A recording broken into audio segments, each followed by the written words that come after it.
السلام عليكم ورحمة الله. ازيكم عاملين ايه؟ يا رب تكونوا دايما بخير. يلا كده اما نشطب الحوض زي ما انتوا شايفين كده، ورانا مواعين كتير وهنعمل اكل النهارده هعمل فطار خفيف كده، هعمل مكرونة وكفتة وطبق سلطة.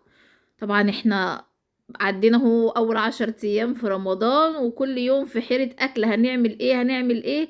وبنعمل حاجات تقيلة بتقعد ومحدش بياكل. النهاردة هنعمل حاجة خفيفة كده، وهنبتدي بقى الايام الجاية نعمل في الحاجات الخفيفة السريعة، عشان ورانا طبعا تنظيف بيت ورانا حاجات كتير. وفي نفس الوقت زي ما قلنا مش عايزين نهدر اكل كتير ولا يترمي مننا حاجة. تعالوا نبدأ كده ونقول بسم الله الرحمن الرحيم. دي شوية اطباق كانت في التلاجة فضيتها، والحلل بتاعت اكل امبارح كانت فاضية وانا سبتها على البوتاجاز، وعملت عبيطة وقلت مش هغسلهم دلوقتي. نغسلهم ونبتدي نحضر الاكل. ونتكلم النهاردة بقى في موضوع كده جالنا على رسائل الصفحة. تعالوا نشوف الموضوع اللي جالنا النهاردة عن ايه.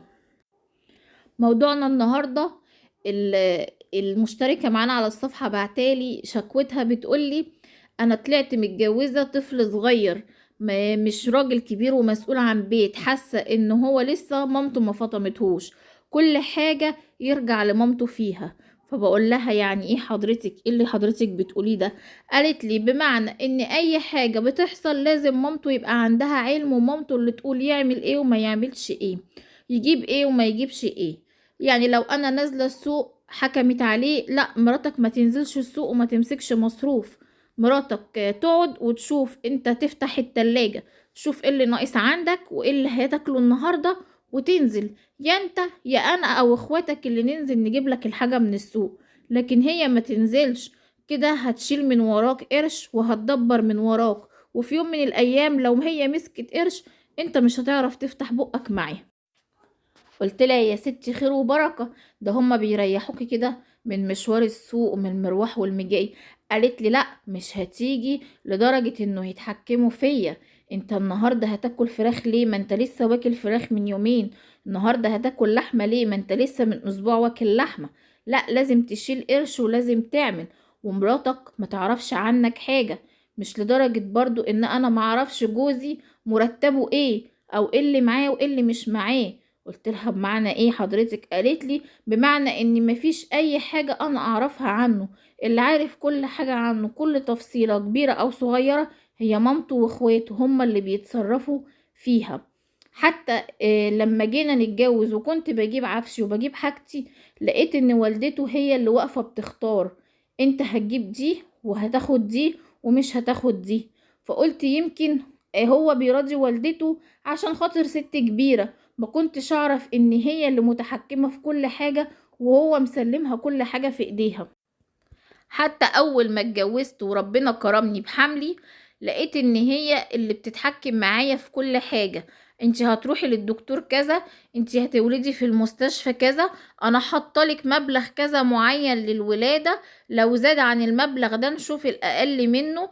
لقيت ان حتى لبس الطفل اللي جاي هي اللي بتجيبه، انا ما بنزلش اشتري او انقي، ولا هو حتى بيشاركني في حاجة زي كده.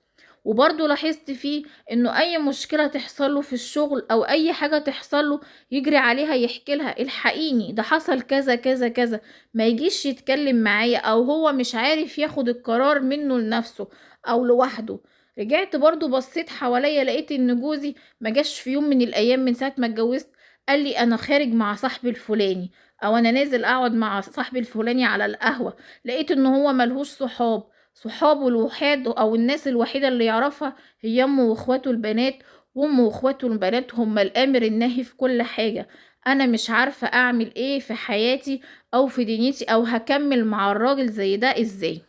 انا حاسة ان احنا في يوم من الايام لو حصلت لنا مشكلة لا قدر الله او حاجة كبيرة، هو مش هيعرف يتصرف. حاسة انه هيجري ويقفل على نفسه ويقول لاخواته ولوالدته اتصرفوا انتوا، انا ما بعرفش اتصرف في حاجة زي كده. صراحة انا معرفتش ارد عليها او اقول لها ايه. بس كل الرد اللي عندي او الحاجة اللي انا هقولها لاي ام مخلفة ولد وحيد او كذا ولد، ابنك راجل، يعني لو ولد على بنات خليه يتعامل مع رجالة، ينزل مع والده، يروح في حتة، ينزل يشتغل، يتصاحب على ناس، يقعد في وسط رجالة. لكن ان انت تقعدي راجل في وسط بنات، او ان انت قافلة عليه زيه زي البنت، طب ما هو طبعا ما هو هيطلع تربيته تربية زيها زي البنت، مش راجل مش قد مسؤولية. بعكس ممكن تلاقي امهات او رجالة خلفتهم كلها بنات، وتلاقي البنت بمليون راجل مش براجل واحد. يعني تلاقي البنت بتتصرف زيها زي الراجل وقد المسؤولية، عكس الأم اللي تخلف ولد على بنات وتبقى قافلة عليه وخايفة عليه. زي ما بيقولوا كده، كانت ست الله يرحمها تقولك ده ديك البرابر، الواد الوحيد اللي جالنا في العيلة. ما هو الواد الوحيد اللي جالك في العيلة يا حاجة هيعملك ايه؟ ما هو لازم تربيه تربية صح عشان يبقى هو ديك البراجبر زي ما بيقولوا، اللي هيعمل الحاجة الكبيرة اللي هتفرح العيلة كلها. لكن ما يبقاش مش قد المسؤولية وانت اللي عاملة كل حاجة.